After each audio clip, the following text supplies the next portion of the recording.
Hi, it's Edie. Hi, Edie. Yay. Hi there, Lee. I feel like, I'm not even sure how I'm going to share because I'm not even sure what it is I want to say. Good. Dive in. But I think I'll just dive in. I've been getting a lot of a good workout at my job. It's really cool because I use the 22-minute timer at work, and it's really funny because I do feel my kid, like I feel like a kid going to school that doesn't want to go to school when I get up and go to work. And, and by listening to the Joel, it really puts me in the right mood, and all of a sudden I do feel the shift. And it's just constantly, it just feels like a really wide pendulum. Like I'll get the lift and then I'll just swing the other way, so I'm kind of, working my way. And I do feel the miracle because when the day is done at my job, it feels like a miracle I got through it because it's just a constant reminder of every 22 minutes, just, okay, well, this is where I'm at right now. Yep. I can only do this one thing.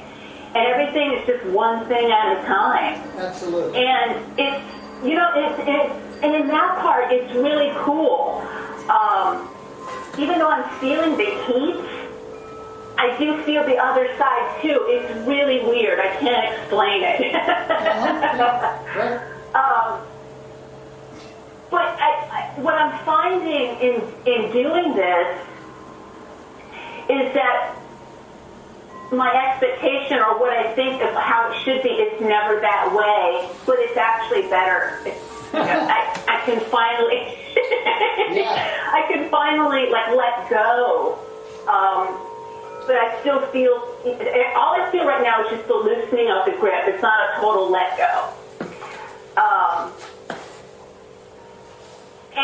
And by doing it, I just feel a little bit more courageous, to keep on.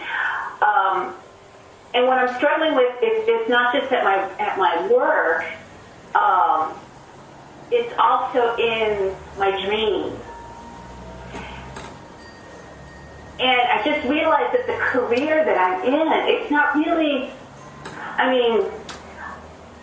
I liked it for some reason, but I just went down a path that I didn't really want to go. It turned more technical, less creative. Mm-hmm. And just navigating that, it's really because I'm doing a lot of kid work as far as pursuing the dream.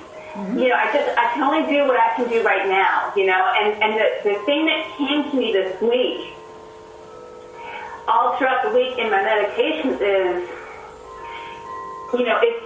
it's not going to be all or nothing kind of thinking, because that's what my kid wants. Like it's like, if I can't have it, then, just forget it. Or, it's all or nothing, and that's just not how it goes. Mm-hmm. And what keeps me from giving up is when I'm really, it's like back to the 22-minute timer, like at my job. It applies in what I'm pursuing artistically as well. Being focused. It's not thinking about the results of what it is I'm trying to achieve and letting go of that. It's just, wouldn't this be fun kind of attitude. And just, let's try this, And then all of a sudden at the end, I actually am kind of surprised, like, wow, I didn't know that this was what's going to happen, and it came out better. And that's the other realization, is that's the I doing that. Yep. It's back to the doer, as you mentioned. Yep. And it's just like when I relax and I get centered, then I can really witness the really cool thing that's being the whole individualization of what it is that I do. Mm-hmm. Yeah. And it's really cool, but it's only sparks, but it's enough for right now. And by being here in the class, I definitely feel the lift and being courageous to go. But it's once again, I also feel that inertia when I get out of it, and just by keeping at it, and there's the other part too where I feel like, oh, but you got to do more, and it's just like, and it's the other thing that comes to me also. I hear, like, sometimes the voice of God comes to me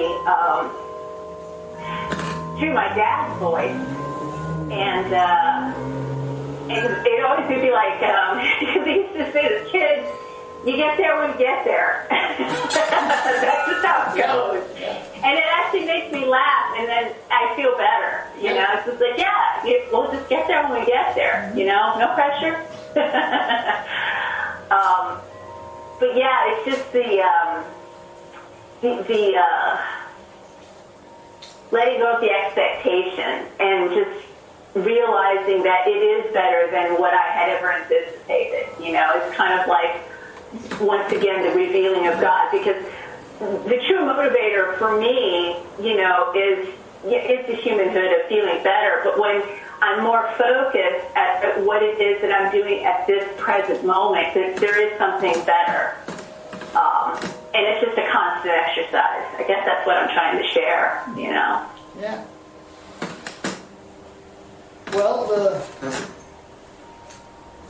good news is you're in the right place to do the work you need to do. And it may be that,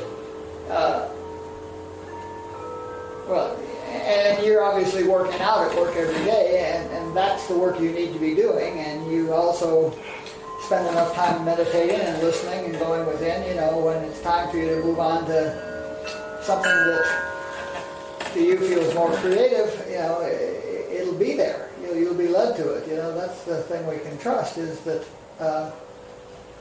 when it's time for that, it'll come knock on your door. So, the answer is to do what you're doing right now as mindfully and thoroughly and well as you can, and be of service to that. Yeah, that rings true. Yeah. That rings true. If it feels like your current job situation is requiring you to do kid work, that's a sure sign that you need to do kid work. Yeah.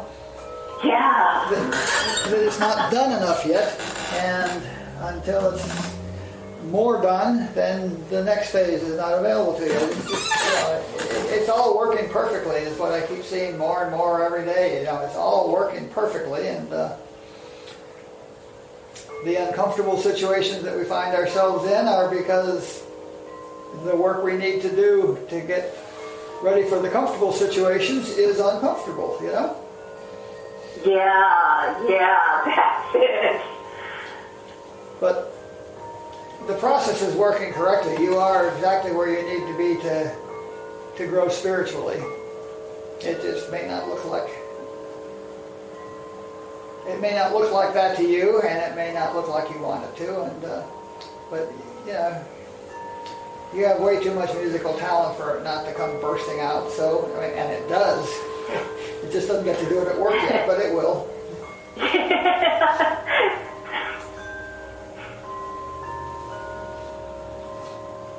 Thanks, Lee.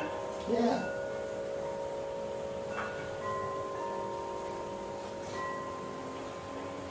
Hi, Lee. This is Ann. Hi, Ann. Hey. Boy, this workshop, this reminded me of the radical kid work. It's just so uplifting. So, well, I did want to say one thing about the work, the kid and script work for children, and I will email that list of people but I do not know the Bridget, so I would kind of need that email address from you, I guess. I'm sorry, was there a question there? No, I didn't. With that, is Bridget, is that the one that I would get that name from you later? It's on the address for... It's on, she's in the class. Is she on the list? She's in the class. She just has a tea shop that she has to run on Sunday afternoon, so she's doing the work. You know, she tunes in on Mondays. She's not able to do it live, but she's part of this group, and she's on the phone list. Okay, great. Okay, then I'll go on the list and just email those, and we'll get a plan. She has two beautiful sons, and is very actively working with them with Script and Kid. I know, or used to be. 3 years ago she was. And great. Her oldest son used to shape her up. Great. It was wonderful. Yeah. Well, she's an asset. Okay, well that worked out good. We'll get something going. Yeah, she's an asset. And do that. And I haven't consulted with her, and I feel confident. We'd be very interested in hearing from you, but to see what's going on. She's a very, very neat lady. Great. Well, I know too, like, I've been working with a couple of really newcomers and in the program, and it's been interesting because they're really very much like children. Yes, sure. And I was talking to one the other day, and she went on about something that happened at work between her and her supervisor, and when she got all done, I don't think she was expecting the direction I went with it, and she probably thought I was going to try to tell her what to do about that problem, but we went into identifying what the glitch was, and when she felt it, and it was really neat, because she goes, oh, well, I feel it in my throat, and I go, okay, well, that's an indication to not talk anymore. And so we just kind of, I said, because if you talk after that, then you're going to be making amends. And so it was just, it was good. And so I said, so this week, let's just look at the glitches that come up, and we'll talk about them, and try to not say anything when that's going on. But it was neat to, and then we took a look at a little Byron Katie, is that true? Do we really know?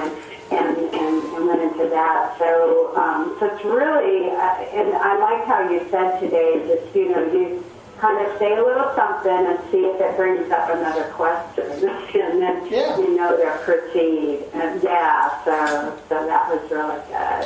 So, my picture is a 5-year-old granddaughter who wants to know where she came from. And the correct answer is, from your mother's belly. You might point to a pregnant woman, and that's all you say. You don't describe copulating, you say from your mother, and well, how did I get there? A special kind of love that mommies and daddies have, and always just answering the question that comes up as minimally as possible. And when she's ready to learn the whole thing, she'll ask the right questions. That's the way I do it.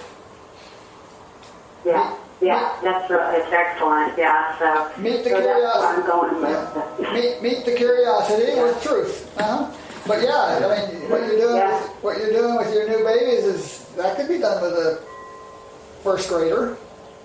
Yeah. They can certainly identify the glitch, and I do know of a person that working with preschoolers introduces the idea that that's just a story they're telling themselves, and introduces points out that there are many other possible outcomes to the situation than the one they're anticipating. That certainly can be done to a preschooler, so a great deal of the important stuff can come in, by the time you're in 3rd grade. You could have a foundation. If people were wise enough, the kid work would be done by the 3rd grade. Yeah, good stuff, boy. Just just talking to her about her wanting to move up in the company and all this kind of stuff, and I said, you've just been brainwashed your whole life with this stuff, and it's going to take us a while, to just take a look at that.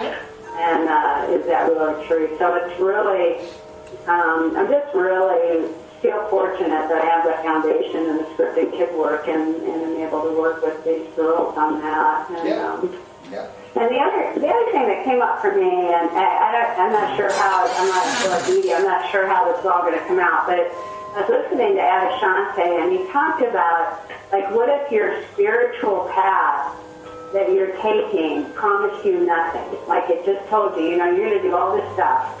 And when you get all done, you're not going to have anything. You're not going to get anything from it. And he said, we really eliminate a lot of seekers, and what I thought about was Joel, when Joel talks about, like, when he goes to God, it's just like going to his mother's and sitting there and having a cup of coffee. Just not asking for anything, not wanting anything, and then I remember when I was new in AA and I said something to my sponsor about the promises, and she just kind of barked at me, and said, we don't do it for that, Yeah. And I go, okay, and I never brought up the promises again. But there was something about that Adashante, that thing with Joel, and I don't know if it was a drop of concern, but it was like, you know what, even if I don't get anything more than what I've gotten already, I just don't mind sitting in the morning with God and that cup of coffee and just be,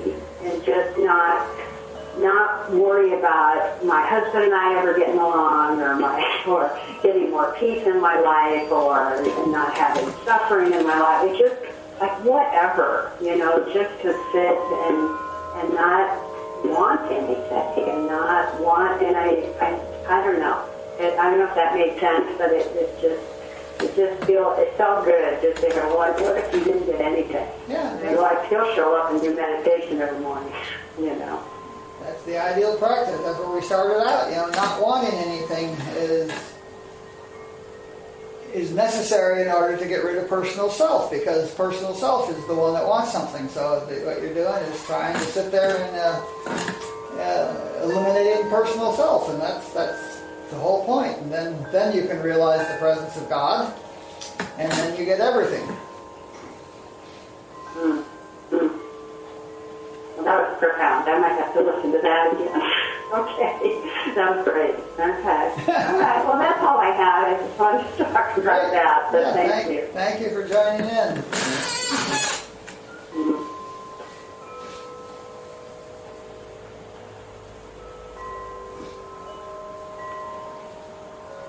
I'm noticing that all the local people that aren't here because of the parking problem are also not on the telephone. Where are you guys?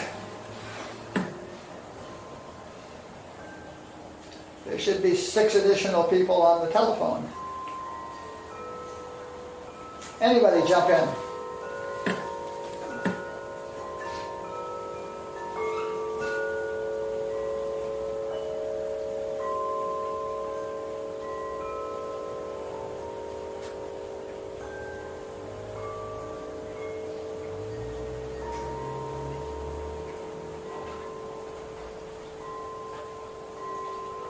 It's Patty again. I'm good. Hi. I just wanted to say, when she was just sharing about that, one of my favorite things that I heard Joel say that really stuck with me is something about when you can get up in the morning and go out into the world not needing anything or anyone from anyone. When I can remember that, Yeah. that really works for me. Absolutely. And, and lately when I've been really off center and not connected, I have needed so much from everyone I've run into, and not necessarily materially, but emotionally. Right. So, and, like you said, that personal sense of self. So Yep. that was a good reminder. Thank you. Yeah, thank you. Yep, not needing anything or anybody means that you're in the presence of God, in which all people and things are. God is everything we need, and the God that is us is everything we need, and the deal is to go within and find it, let it out.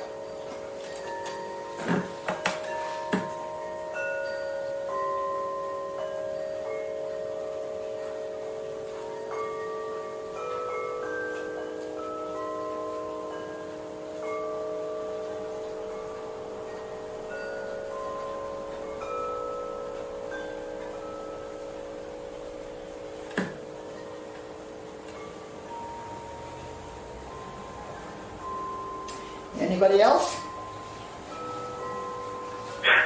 This is Kate again. Okay.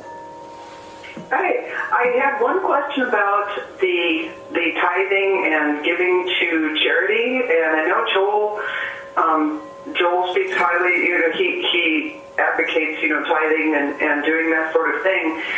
My curiosity is about, is that not reinforcing Chubb? Because you're saying, well, this person is suffering, so the suffering is real, so I'm going to do something to alleviate it.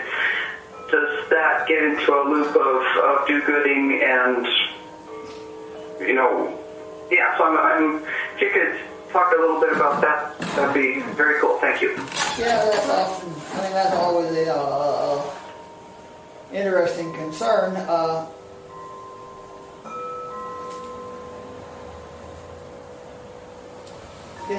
If I'm helping provide food for the alcoholics at Thanksgiving,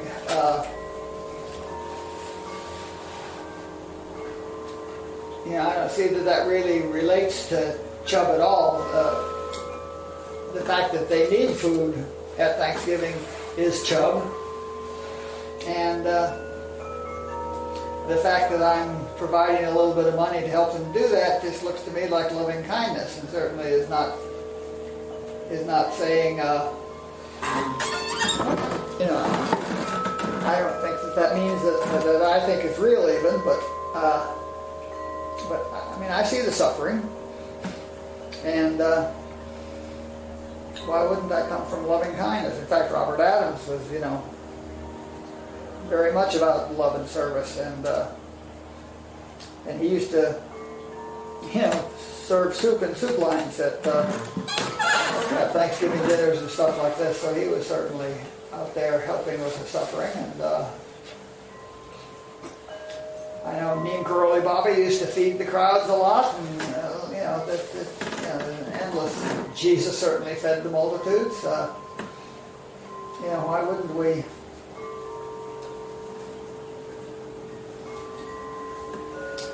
Yeah, I personally am led to help alleviate suffering. It seems it's the loving kind thing to do, and in doing so, I'm fully aware that the suffering I'm helping to alleviate is entirely caused by Chubb, and that doesn't reinforce Chubb. I know that what I'm looking at is Chubb, and I see the suffering, and I would like to participate in alleviating a little bit of that. I don't see that that it's reinforcing Chubb, because the suffering certainly is there. It's not a question of whether or not there is suffering. The suffering certainly is there in appearance, and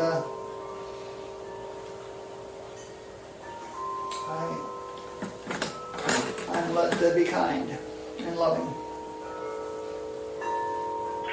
Yeah, as am I, and I also don't want to be doing two steps forward, one step forward, two steps back, in spiritual progress. Yeah. And so there's the deliberate, there's the offering a cool cup of water.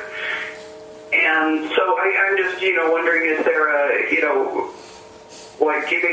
giving in loving kindness and saying, I'm sorry, please forgive me, thank you, I love you, or is it just opening and the flow of God flows, and whatever you're led and moved to do, you do because it's God giving through you, and it's just God flowing? I think that answer depends on what level of consciousness you're at. I send them $20. I don't feed the 5,000.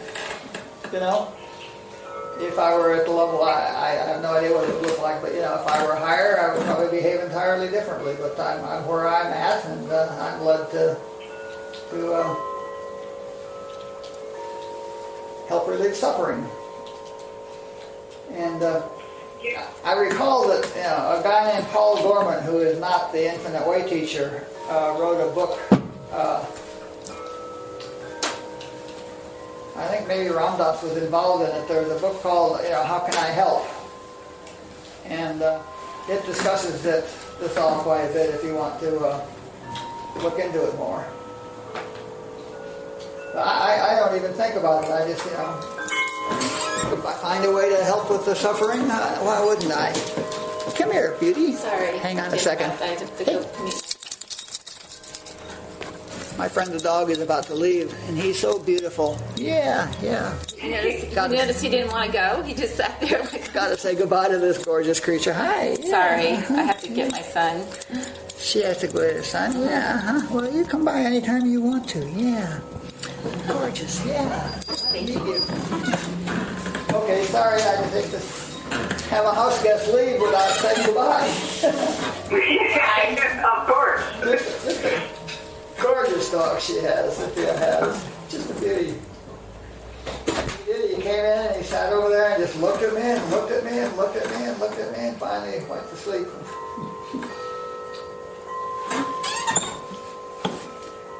Anyway, Yeah, it's so cool. The other species are into this work as well. oh yeah.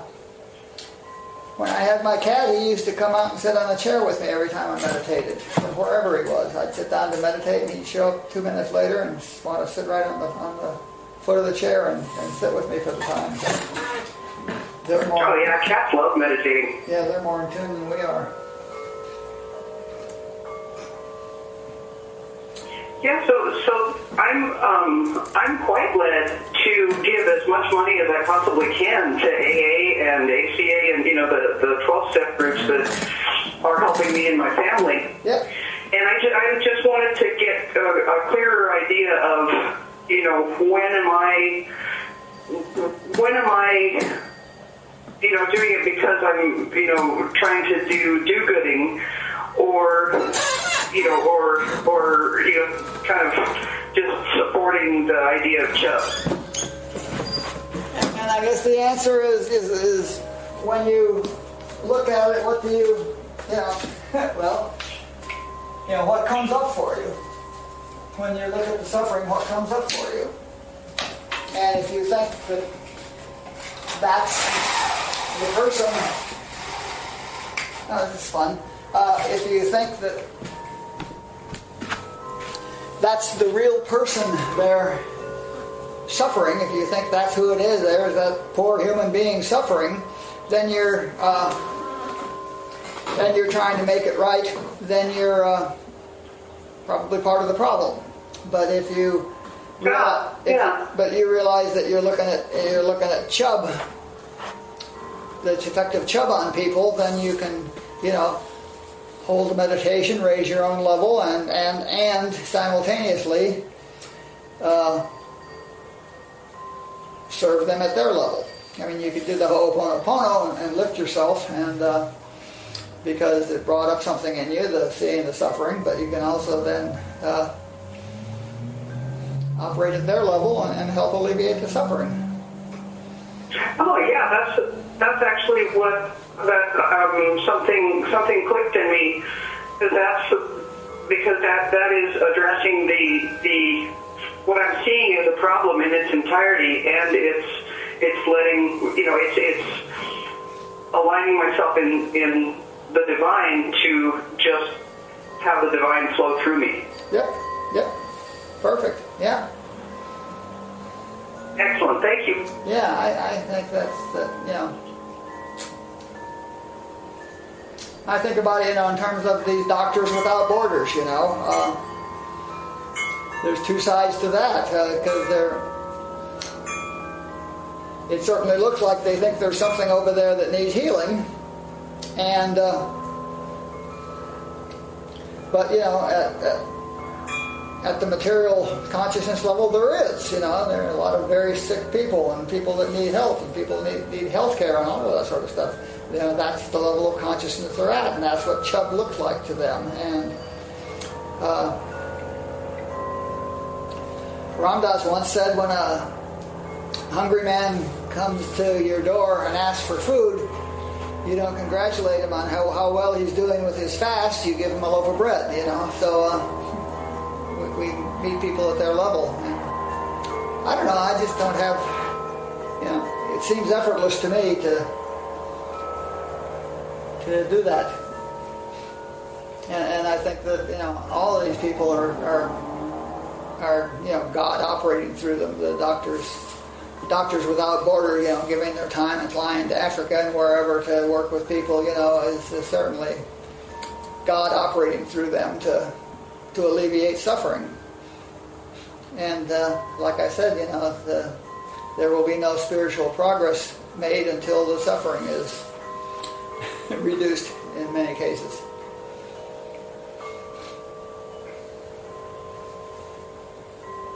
Yeah, very cool. Yeah. It's all God anyway, Only God is. Hallelujah, brother. Hey! All right. We got 5 more minutes. We can either meditate, or if somebody else has something they'd like to jump in, that'd be fine.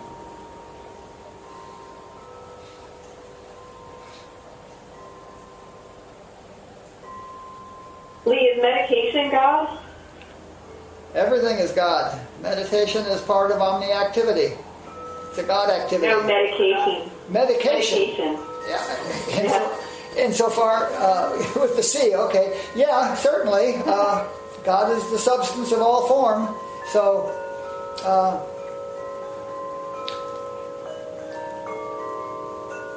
I might be opening up a big can of worms at close to the hour, but... Well, you are, and it'd be a fun thing to talk about next time. But we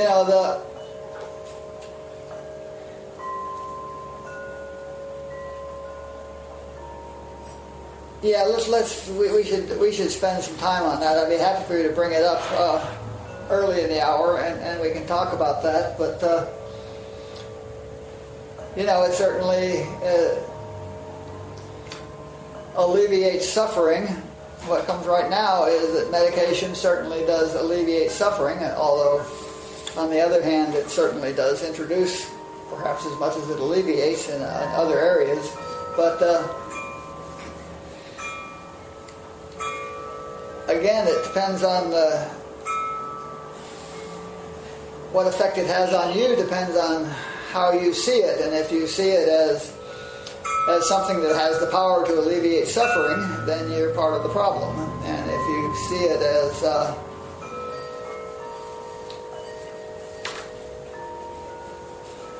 part of omni-activity, part of God revealing itself, then you're moreover in the Ho'oponopono situation. These are all very real areas to work in.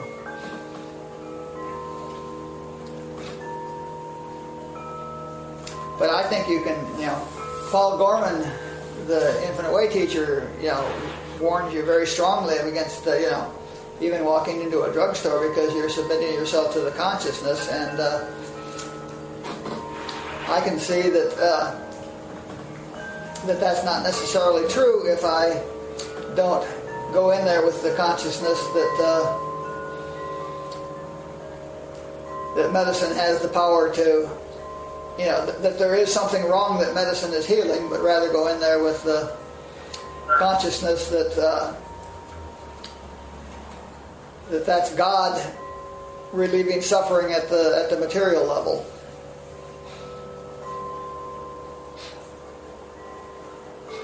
That's helpful. I'll think about that this week. Maybe something more will come, because that's really an interesting question. Can you go to a doctor and let him help you without getting sucked into the medication consciousness? And I think the answer is yes, if you recognize that the doctor is God coming to you and resolving your problem through dissolving your problem through the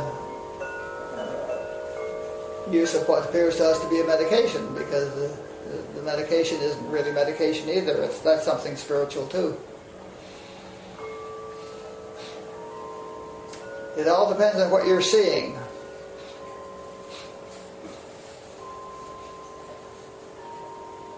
Which is to say, it all depends on what your current level of consciousness at the moment is.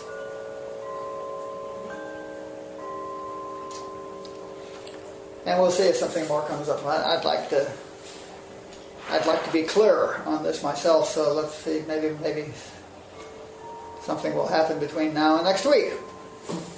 So let's sit for a minute or two and just let this soak in, and then we'll move on.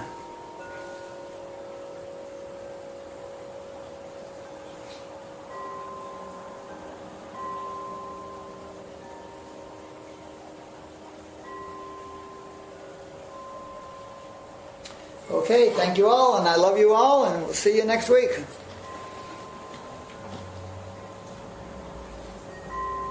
you. Bye. Thank you, Margie. Good night. Thank you. You bet. Bye-bye. Good night. Thanks, everyone. Thanks, everybody. I love you. Love you too. Thank you, everyone. Bye. Bye-bye.